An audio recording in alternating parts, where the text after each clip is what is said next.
Salut mon ami, j'espère que tu vas bien. On est déjà rendu à la capsule numéro 25 et on approche de la fin du défi 30 jours que je relève toujours avec enthousiasme de Martin Latulippe. Dans le cadre des hommes s'expriment en toute authenticité, vulnérabilité, transparence. Aujourd'hui, j'ai le privilège d'avoir avec moi un ami de longue date depuis plusieurs années qui fait partie du Club Optimiste, juste nos voisins à Deux-Montagnes. Lui, c'est de Saint-Eustache, d'inspirer le meilleur chez les jeunes. Sans plus tarder, j'aimerais qu'on accueille Pierre Dussault, qui est présentement directeur de recherche-développement dans une compagnie alimentaire. Il va nous partager un peu son défi qu'il a vécu en 1997. Mais d'abord, comment ça va, mon cher Pierre, aujourd'hui? Ça va très bien, Perry, et toi? Oui, ça va bien. Pierre, pour le bénéfice de nos auditeurs, de 87 à 97, tu travaillais aussi pour une compagnie laitière, je crois, là, Agropur, Natrel, tout ça que tu vas pouvoir nous expliquer, qui était très bien coté, tu avais un bon poste. Puis en 97, bang, on te remercie de tes services, licenciement que tu n'as pas vu venir. Comment tu as vécu ça, Pierre? C'est bien entendu que c'était difficile pour l'ego. Écoute, bien entendu, moi j'ai toujours eu des bonnes évaluations par mes supérieurs.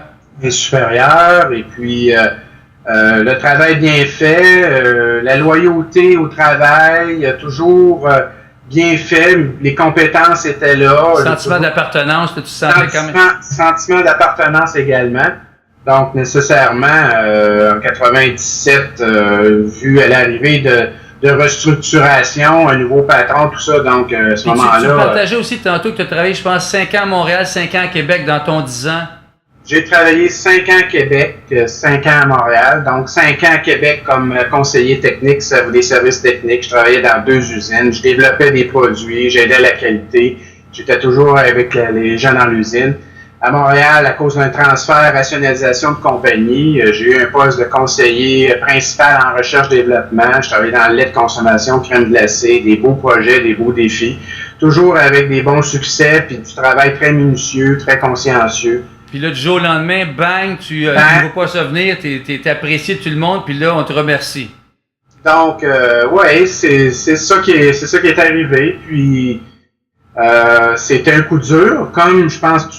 Comme pour tout le monde, finalement, ben c'est un coup dur. Je me sentais très bien dirigé. Je m'en allais quand même. Je voulais monter les échelons dans la compagnie. Puis j'avais de bonnes intentions, mais... Puis qu'est-ce qui est arrivé après, à partir du moment qu'on te remercie? Qu'est-ce qui se passe après? Je sais que c'est un désarroi, puis c'est comme, wow, on tombe de haut.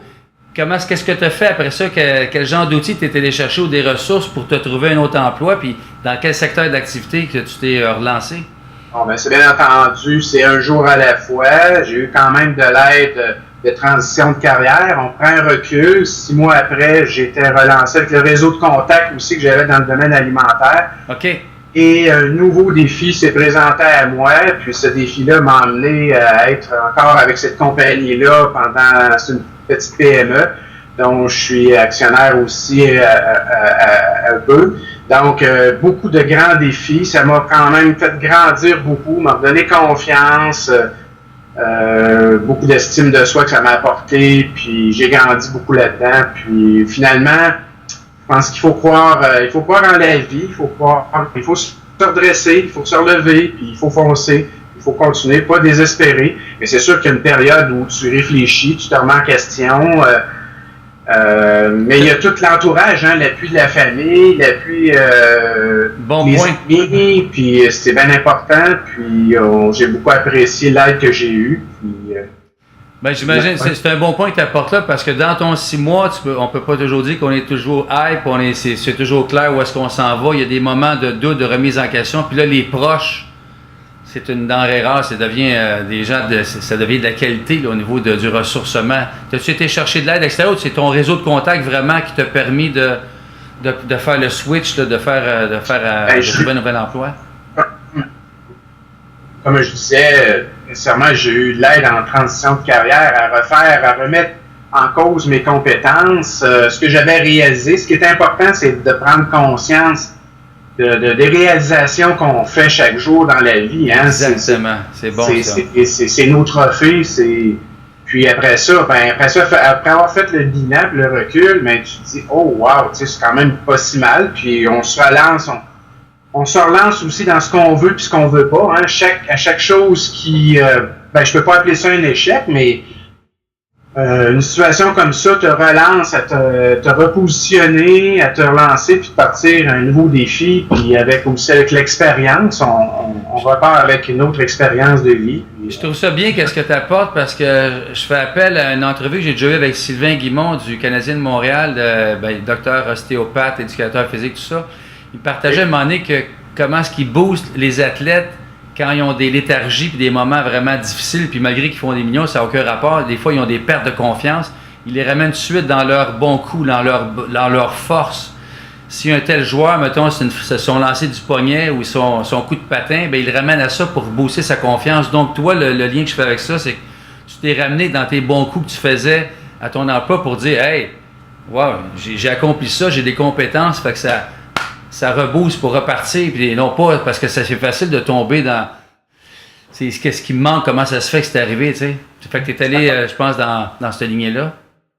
Bien entendu, tu sais, tu as le choix, tu peux tomber dans la dépression. Au contraire, moi, ça m'a plutôt boosté à me reprouver, démontrer envers d'autres, me dire je refonce, puis je repars, puis j'étais un peu pitbull dans la vie quand même, j'étais un peu pitbull, je lâche pas le morceau facilement. Entre les défis, puis je me retrousse les manches, puis go, on repart, puis là-dessus, c'est un côté que j'ai, quand même, je pourrais dire que j'ai assez fort, là. Good! Ouais.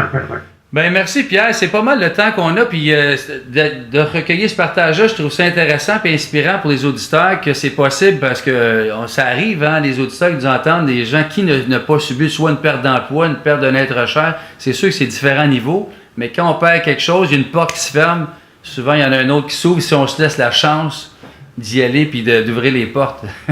C'est pour ça que je fais du bénévolat aujourd'hui encore, là, de considérer que le bon côté des choses, en véritable optimiste. Okay. Ben, c'est bon parce que tu vois, je t'en ai pas parlé tantôt, mais effectivement, quand on fait du bénévolat, ça nous ramène souvent dans une bonne sphère, puis on apprécie les bonnes choses, puis on se met en contexte avec le bon côté de la médaille, alors que je te dis pas qu'on est obligé de faire ça, mais le vivant moi-même, je le sais qu'à un moment donné, ça nous permet de sortir de notre zone, puis d'aller vers les autres, puis d'accomplir d'autres choses pour les autres, ouais. Exactement.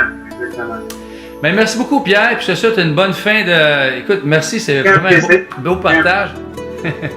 Merci. Salutations. Merci, puis merci aux auditeurs. Si vous avez des commentaires, ne vous gênez pas de les inscrire au bas de la capsule ou de partager, puis on se dit à la prochaine capsule. Ciao. Merci.